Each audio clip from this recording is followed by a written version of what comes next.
All right, and welcome back. Had a viewer request to do a kind of a real-time display of how I'm applying ProSeal in the process I'm going through. It's something that a lot of people have a lot of trepidation about, and I'm one of them. It's the reason I started working on the fuel tanks part of the wing kit is because I figure while I have the most motivation because it's a new kit and I want to get going and working on it, might as well tackle the most worrisome portion, and that's the fuel tanks, specifically because of the ProSeal.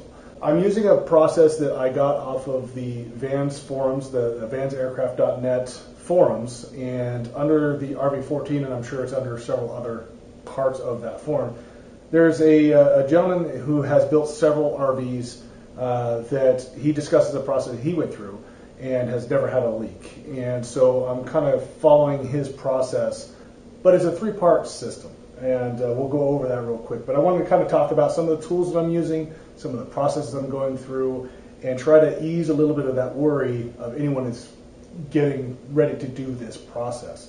Because believe me, like I said, the reason I'm doing this now, I actually just got my wing kit probably about a month and a half ago, and the fuel tanks are the first thing that I'm doing. I figure with the motivation I have to get going because I just got the kit will help me get through what people view as one of the worst parts of the wing kit, and that's the ProSeal for the fuel tanks. So the tools that you're going to use, you're going to be using the ProSeal, obviously, and these are sim kits that I've purchased from, I believe Aircraft Screws is where I get most of mine. This one, they have two versions. There's the 2-hour, which this one is, and I believe the other one is a 4-hour application time. And the way you can tell is, again, the part number on this one is PR1422 Bravo 2, and the Bravo 2 is the application time frame. It's 2 hours. You're going to use several of these, and this is the 6.5 ounce container. They also make them in 2.5 ounce containers. I recommend getting the larger one, even though it may be more expensive. Highly recommend it. But they have different versions, different application times, and so you want to make sure you're looking at the right one. Make sure it's fuel resistant, so that the avgas is not going to eat through it. But it's going to come in a package like this, and it's going to come out of the package looking just like this, two pieces. This is the SEM kit itself. It's a two-part system, and you have a plunger to insert the one part into the other.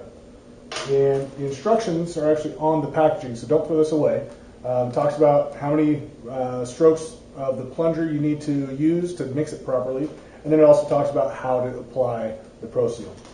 But basically what you're going to do, take the two components out, put the ramrod in the edge of the plunger. And then what it has you do is pull this out just a little bit so you're not against there's a little stop right here where the gun will go into. But you pull it off that little bit and insert about a third of this part. It's a two-part system. A third of this into it and pull it out a little more. Put another third in, pull it out of the way, push the rest of the ramrod in to inject the material. And that just spreads the material evenly throughout the other part, instead of injecting all this at the bottom. So then once you get that in, you take your ramrod out, and you're just going to cycle this plunger. And it tells you one stroke is in and out for the plunger. And then as you're inserting it or pulling it out, you're twisting it the whole time. So you're mixing in a circular pattern as you're inserting and removing the plunger. So again, 60 strokes in a 20 stroke per minute rate.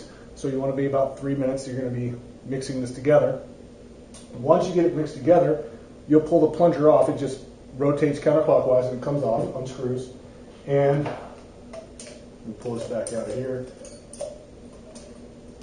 The consistency should end up being a dark gray color, and that's how you know you've mixed it well. Once you have this off, the other part you're going to purchase are these little applicators, and they just nozzles. They screw right onto the end of the open hole. And again, it looks like this. Put this into your gun, and then just going to use it like any other caulking gun. Make sure it's set in there correctly. and then you're just going to squeeze the trigger and squeeze out the material. Again, you've got about a 2-hour window to work this canister or this model version, and so you're going to want to plan your process out before you start mixing this. So you want to have an idea in your head, okay, I'm going to work on the ribs, get all the ribs in place, get them cleat-coated, and then I'm going to go to setting rivets. The instructions actually have you work on this piece first, and it talks about setting these 3 parts, the 2 flanges here and then the anti-rotation plate. I would actually recommend against that. I would actually start with the tanks themselves and the ribs specifically, because that's where you're going to use a large portion of your Pro Seal. And so you want to maximize your use, or make it most efficient. So I would start with the ribs. And because you're on such a time frame, you want to make sure that you're planning out what you're doing. So make sure you have everything set in place, all your tools are set up, and everything's within reach where you need it before you actually start applying and working with the Pro Seal. So some of the tools that I have, we'll go over that real quick, and then we'll talk about the application. Obviously, you're going to need a few of these. I would say probably as many as 6, maybe more, maybe less. At least start off with a couple. You're going to want to purchase also the nozzles that go on the end of it. These are pretty cheap. I'm going to say 50, 60 cents, maybe $1 a piece, whatever it may be. But you want to get several of these because once you use it, it's no good. So you want to have several of these as you go along. Also, you want to make some kind of spreading tool. I took a plastic knife and I cut halfway off and create a flat edge. You can also use popsicle sticks, things like that. Anything that you can use, a tongue depressor that you've cut off flat, things like that. Something you can use to spread the Pro Seal. You're going to want lots of these, lots of neoprene gloves. You're going to go through a lot, or at least you should. Stuff gets everywhere no matter how careful you are. The nice thing about this system, it is a whole lot cleaner than when people mix it themselves, but it still gets all over your hands if nothing else. So you want to make sure you have plenty of gloves. You want to have some kind of Kim wipe or some kind of sturdy wipes, some thicker material wipes, and then you're going to want some acetone because you're going to use that to wipe off any excess that comes along. I also use a headlamp as I'm working along. Even though I've got plenty of lighting, it helps to have a headlamp to see exactly where you're looking at inside the fuel tank. A lot of times it's going to be on an angle, on its end, and so the lighting around it's not going to be as useful, so it's nice to have a headlamp to be able to see exactly what you're looking at, especially when you're setting the rivets. So that's pretty much the tools that you're going to want to use and have available to you. You also want to make sure you're wearing clothes that you really don't care if it gets Pro Seal on, because once you get Pro Seal on any part of clothing, you're not getting it out. So make sure you're wearing some clothes that you don't really care about. And the way I did it is I set all the ribs in place, cleat coat everything in, and then that way the ribs hold the shape of the fuel tank. And then I removed the clecos for one rib at a time, pulled the rib out, and again, it's laying on its side, and I have something underneath it to prop it, kind of at about a 20-degree angle so you can get in there. And you'll see this when I go through the actual video itself. But once you've set this up, you put it in your applicator, and then you have your gun. And so basically, as the skin's laying down here, you run it along the rib lines where you put the ribs in place. And then you're going to have, once you get on both the top and the bottom, you'll take your flat edge and just spread it out. Now, in my previous video, you saw me tape off where the ribs are. You want to use that. You want to use painter's tape and mark where the ribs are actually in place. You've already scuffed everything, so you have a good mating surface. So you spread this out in between the tape, and then I'll use this as an example. You would then, if this is your skin, you just kind of slide it in along where you've applied that Pro Seal and spread it out. Just kind of spread it evenly along the flange here as well. Slide it in place and then cleco it. Every hole. Cleco every hole along the ribs. And then once you've got that clecoed, you go to the next rib, pull it out, then do the same process and try to get all the ribs as you go. And then again, clecoing every hole, top and bottom. So once you get through that process, you want to come back and pull up the tape. If you wait and let that Pro Seal sit, it hardens and it becomes very difficult to pull that tape up. So once you have the ribs in place and you're all done with your Pro Seal, you're not using Pro Seal anymore, your time's run out, go back and remove the tape. That way it doesn't set and become too difficult to remove. So also, as you get done with or get close to the end use time, you don't know that you have enough time before this sets too much to be able to do another rib or whatever process you might be, then I would come to this piece.